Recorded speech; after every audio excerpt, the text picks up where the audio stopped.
외롭고 우울하고 누구나 한 번쯤 느껴봤을 감정이다. 하지만 이런 감정에 지치게 된다면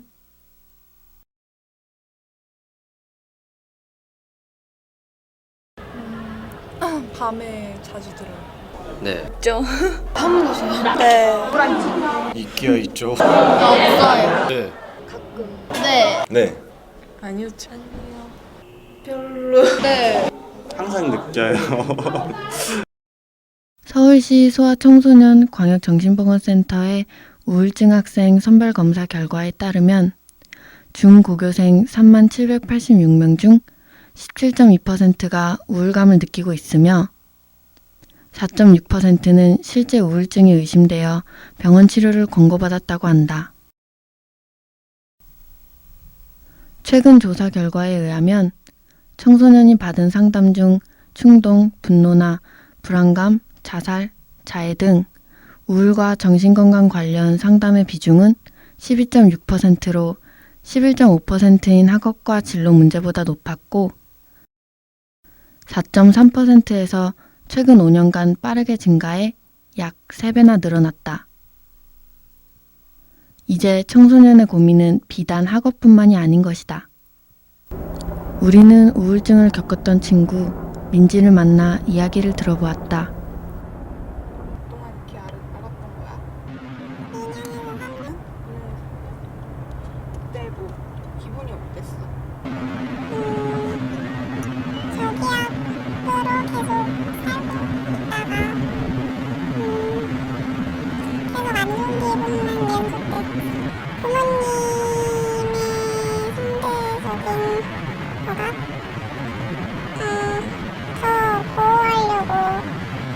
부모님 틀 안에 갇히게 한 점도 많았던 것 같아요. 처음에는 스트레스 푸는 방법도 몰라서 자해하기도 하고 자살 시도도 해보고 그러다가 지금은 그냥 민지는 자살과 자해 시도를 해볼 정도로 방법을 찾지 못했다고 한다. 친구들한테 고민도 털어놓고 손에 닿는 곳에 그런 지인이 없으면은 누구 다른 사람을 한번 찾아보던가 새로운 사람을 만나보던가 상담을 받거나 치료를 받을 것 같아요. 병원을 찾아가서 뭐 항우울제를 먹거나 아니면 글쎄요, 제가 알아서 제 방법을 찾아봐야 하겠죠. 우울증이라는 병 자체가 스토리가 있는 병이고 히스토리가 있는 병이에요. 좀 더 정확하게 말하면 우울증이라는 병은 그 병 자체가 스토리고 히스토리란 말이죠. 그러니까 당연히 상담을 해야 된다고. 그 사연들을 본인이 말하게 하고 본인이 말하는 것들을 경청해 주는 사람이 있어야 되고 그 의사소통을 하는 과정 속에서 병이 치료가 돼야 되는 거죠. 그리고 나서 약이 들어가면 병행이 되면 더욱 좋겠죠. 그러니까 처음 청소년 시기에 우울증이 생겼을 때 치료는 약만으로 해서는 안 되고 약과 상담을 병행하는 게 좋습니다. 그리고 개인적으로 할 수 있는 뭐 운동을 한다든지 식이 조절을 한다든지 하는 보조요법을 쓸 수도 있고 근데 가장 중요한 사실은 어쨌든 약만으로 접근해서는 안 된다는 사실이 가장 중요해요. 약물 치료와 정신과 치료를 함께 받을 수 있는 곳은 병원. 정신과에 가서 상담을 받는 것은 어떨까? 정신과 약간 편견도 있고 가기 힘든 것 같아요. 정신과는 왠지 심한 병 같은 거 걸린 것 같고 정신과 상담은 아무래도 좀 뭔가 부담스럽기도 하고 이름 자체에서 좀 거부감이 들기도 하고 무서워요. 정신과 하면 아무래도 좀 안 좋은 쪽으로 생각이 들어요. 안 좋은 시선으로 바라보는 게 많았지. 모두가 그랬어. 모두. 우리의 시선은 관대하지 못했다. 또 정신과에 대한 오해도 있었다. 정신과는 기록이 남는다고 들어서요. 근데 정신과 가면은 막 기록에도 남고 그러니까 잘 갈 수가 없을 것 같아요. 실제 정신과에 전화해 물어보기로 했다. 네, 아닙니다. 저 지금 고등학생인데요. 네. 요즘 좀 너무 힘들어서 가서 상담받고 치료를 받고 싶은데요. 네, 처음 오시는 거세요? 네, 근데 혹시 그거 막 대학 갈 때나 취직할 때 기록에 남나요? 그렇진 않으신데 의료보험 공단에 올라가시는 거랑 본인 외에는 연락이 좀 어려우시거든요. 그게. 아, 네. 그럼 그래서 네. 그런 거 하시는 거에는 그건 없으실 텐데 나중에 보험이나 이런 걸 가입하실 때 좀 제한하실 수가 있어요. 많은 사람들의 생각과는 달리 취업이나 대학 진학 등의 문제가 되는 기록은 남지 않는다고 했다. 그런데 비용은 많이 부담스러워. 쪽이지. 보험이 적용되는 약의 경우는 2만 원 정도면 해결할 수 있었지만 상담의 경우 기본적으로 10만 원 내외의 돈이 들어갔고 상담 선생님에 따라 그 비용은 회차당 5만 원부터 40만 원까지 차이가 났다. 기본적인 비용으로 잡아도 한 달에만 48만 원이 병원비로 든다는 것이다. 청소년이 혼자서는 해결할 수 없는 비용. 부모님께 도와달라고 해보는 것은 어떨까? 아유, 당연히 보내주죠. 요즘 뭐 정신과 가는 게 뭐 특별한 게 아니잖아요. 요즘 흔한 일이고 누구나 다 치료를 받을 수 있기 때문에 내가 데리고 가야지. 그럼 본인이 그렇게 느낀다고 그러면 심각한 거지. 무조건 거부할 문제는 아니라고 생각해요. 현재는 조금 안 좋긴 한데 우리 애기가 자랄 때쯤이면 어느 정도 바뀔 수도 있을 것 같고, 그러니까 뭐 이가 아프면 치과 가듯이 그런 거의 일종이라고 생각이 들어서 문제가 된다면 전문가와 상담을 해야 된다고 생각해요. 부모님들은 대부분 필요하다면 보내주시겠다는 입장이셨다. 밝고 건강하게 잘 지내고 있습니다. 너무 밝은 스타일이에요. 본인은 아직 안 우울하대요. 너무 행복해요. 우리 애 지금 고등학교 1학년 갔는데 고등학교 생활이 굉장히 만족해요. 생활 안 해봤는데 그거는 우울증이 없어가지고. 또한 본인의 자녀는 당연히 밝고 즐겁게 살아가고 있다고 생각하고 계셨다. 실제로 병원을 찾아오는 청소년들은 많지 않습니다. 왜 많지 않으냐면 일단 부모들이 자기 자식이 자기의 자녀가 우울증에 걸릴 수 있다는 사실, 우울증에 걸렸다는 사실 인정을 안 해요. 그럼 자기가 우울증을 알고 있는 청소년들이 스스로 걸어와야 되는데 문제는 돈이 없다는 거죠. 경제력이 없기 때문에 아이들이 스스로 찾아와서 치료를 받는 경우도 많지 않아요. 다행스럽게 이 모든 조건이 이루어져서 치료를 받으러 오는 학생들의 경우는 또 어떤 난관에 봉착하냐면 부모가 쉽사리 포기를 해요. 5년, 6년, 10년을 앓은 아이가 상담을 시작한 지 한 달, 두 달 정도 되면 벌써 왜 가시적인 효과가 안 나타나냐고 부모들이 의문을 제기하면서 병원으로 옮긴단 말이에요.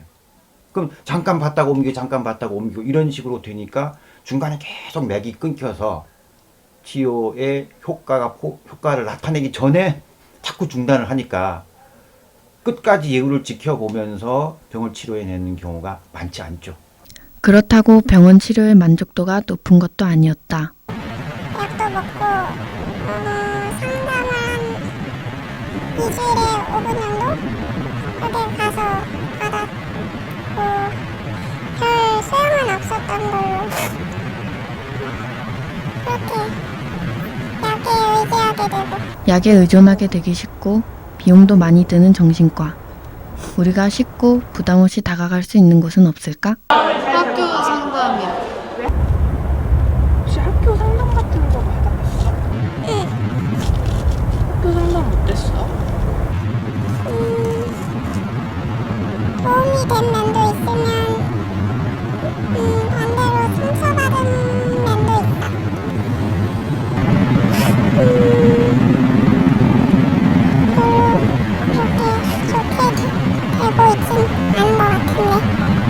작년에는 그래도 대구에 있는 학생 자살 같은 어떤 사건이 이슈화 되면서 급히 예산이 짜여져서 그 학교에 전문 상담교사가 이제 한 명씩 배치가 되었었는데 올해는 그 예산이 이제 부족해지면서 각 학교에 배치되어 있는 전문 상담교사들이 이제 그 제도가 많이 없어지고 심리적으로 이제 고민이 많은 친구들이 많이 찾아왔었는데 올해는 이제 진로진학 상담 교사만 있다 보니까 심리적인 그런 어려움을 갖고 있는 친구들은 지금 현재 그 상담실을 좀 많이 찾아오진 않는 편인데 작년의 사례를 보면 아이들이 정말로 자살 충동이나 또는 우울이나 등등으로 인해서 많이 정말로 힘들어하는 친구들이 의외로 현재 학교 상담의 지원은 많이 부족했다. 수박 겉핥기식으로 급히 짜여진 학교 내 전문 상담의 대부분은 예산 문제로 허무하리만치 빨리 막을 내렸다. 학교 전문 상담이 그대로 진행이 되고 있는 학교라 해도 문제는 있었다. 그래도 학교 상담은 혹시 이렇게 누가 알게 될까봐 무서운 게 있어서 학교에 아이들이 있는 아침과 방과 후 시간 또는 수업 시간에 상담을 듣는 것은 알려지기 쉬웠다. 더군다나 이렇게 상담실이 교실 옆에 있는 경우라면 더더욱 그랬다. 진로 상담이나 훈계 위주로 돌아가는 학교 상담 속에서 진로 선생님께 힘든 일이나 고민 등을 요청하기는 어려울 것이 뻔했다. 다른 상담 방법을 찾던 도중 1388이라는 제도를 찾았다. 학교 폭력 때문에 생긴 상담 제도였지만 비교적 쉽게 다가갈 수 있고 비용도 들지 않았다. 상담이 어떤 식으로 진행되는지 알아보기 위해 직접 전화 연결을 해보았다. 고객님께서 통화 중이오니 잠시 후 다시 걸어주시기 바랍니다.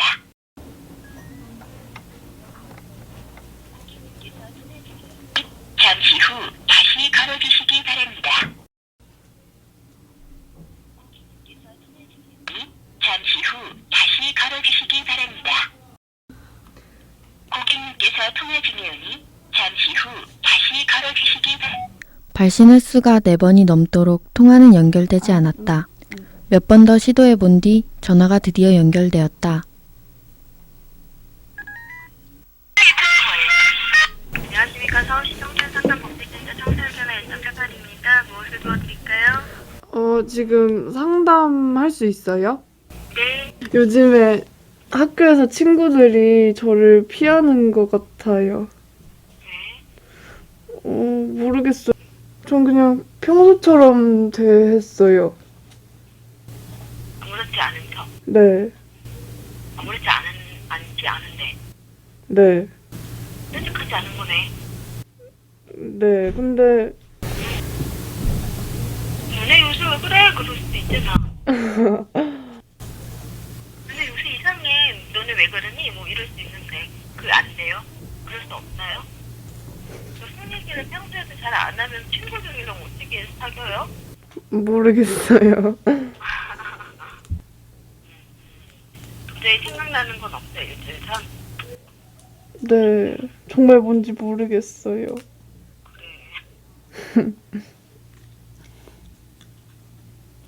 만약에 그리고 또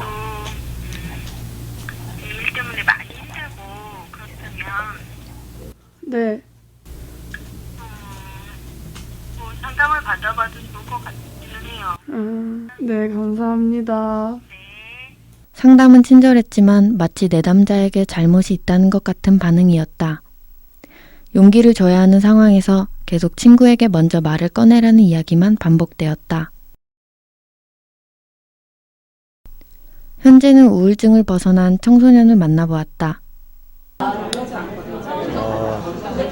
제가 우울감 같은 게 처음 느끼기 시작한 게 중학교 때부터거든요. 근데 이게 본격적인 그런 막 우울증이라고 하는 그런 거는 고등학교 2학년 때부터 제대로 알았어요. 네, 그래서 가장 힘들었던 시기가 고2 말부터 고3 이쯤까지.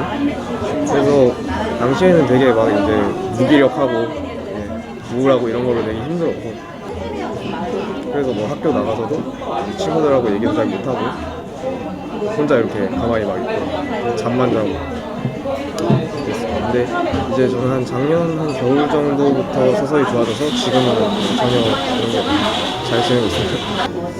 말씀을 드리고 또 이제 그 우울증에 걸린 상태에서 사람이 되게 무기력해지니까 이거를 벗어나려면 되게 본인 스스로가 노력을 많이 해야 되는 거거든요. 근데 이 무기력감 때문에 그런 노력을 유지를 하기가 굉장히 힘들어요. 그래서 또 막 그 우울증에 걸린 상태에서 내가 막 이런 일을 해서 이 병을 나아야겠다 이런 생각을 하는 것 자체도 좀 어렵고, 그래서 따라서 그런 노력도 오래 유지하기가 힘들고, 그다음에 이런 과정에서 또 이제 옆에서 누가 도와주는 그런 조력자가 있으면은 되게 좋은데 그런 사람을 찾기가 힘든 게 현실이죠. 우선 저는 제가 우울증을 앓는 도중에 그 1388이나 뭐 이런 거에 대한 정보를 전혀 접하지 못했었고요. 그다음에 학교 상담실도 사실 저희 학교에서 그거를 잘 운영을 안 하기도 했는데 그런 거에 대한 거부감도 좀 있었고, 그래서 그 국가에서 이렇게 대책이라고 제시해 준 거에 대해서 큰 혜택을 보지는 못했었거든요. 그러니까 우선 학교 상담실에 대한 그런 인식 개선이 좀 필요한 것 같아요. 1388을 좀 대대적으로 홍보를 해야 되지 않나 이렇게 생각을 해요. 그래서 그런 것들을 잘만 활용을 한다면 일단 우울증으로 고통받고 있는 청소년들 초기에 있는 그런 분들은 더 많이 이제 도움을 받을 수 있을 것 같다고 생각합니다. 우선 학교에서 주기적으로 전체 아이들 대상으로 상담을 좀 진행을 했으면 좋겠다고 생각을 하는 게, 그 정기적인 상담을 통해서 그 우울증의 전조 증상을 좀 상담 교사가 체크를 해서 학교에서 관리를 해줄 수도 있고요. 그다음에 그 학교 상담실에 대한 아이들의 장벽이나 거부감도 어느 정도 허물어질 수 있는 방법이라고 생각을 합니다. 그리고 또 이제 학생들하고 이 학부모님들까지 같이 그렇게 대상으로 하는 우울증에 대한 교육 프로그램이 주기적으로 진행이 되어야 한다고 생각을 하고요. 그러니까 이것을 통해서 또 학생들이 자신의 고통스러운 그런 상태가 우울증임을 안다든지 또 적절한 치료를 받을 수가 있고, 또 주위 사람들도 어느 정도 그에 대한 지식을 갖춰서 환자에게 도움을 줄 수 있는 그런 방법이라고 생각합니다. 심적으로 고통스러워서 방황하는 우리들에게 기댈 만한 곳을 찾는 것은 그리 쉽지 않았다. 자살 사망자의 80%는 우울증을 앓고 있었다고 한다. 그리고 청소년 사망 원인 중 1위는 자살이다. 이런 위험한 병에 내 친구들이 혹은 내가 이미 괴로워하고 있을지도 모른다.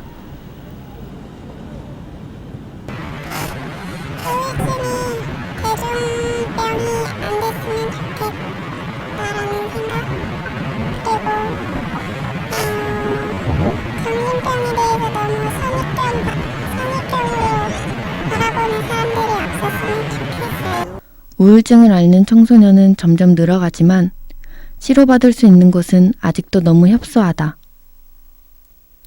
주변에서 관심을 가지고 지켜봐주는 것과 알맞은 치료 대책, 상담법 등이 갖춰진다면 우울증을 이겨내는 것은 아주 쉬운 일이 될 것이다. 지금은 이런 뭐 기분 상태나 이런 게 되게 힘들 텐데 언젠가는 그런 고통이 분명히 끝날 날이 있습니다. 제 경험상. 네. 그래서 그런 거를 좀 알려주고 싶고요. 그래서 이렇게 힘들어도 막 극단적인 선택을 한다거나 이런 거를 하지 말고 좀 참다 보면 다시 금방 반전의 날이 온다는 그런 얘기를 좀 조언을 하고 싶네요. 지금 행복하세요? 라는 물음에 많은 사람들이 네 라고 대답하는 날이 오기를 기대해 본다.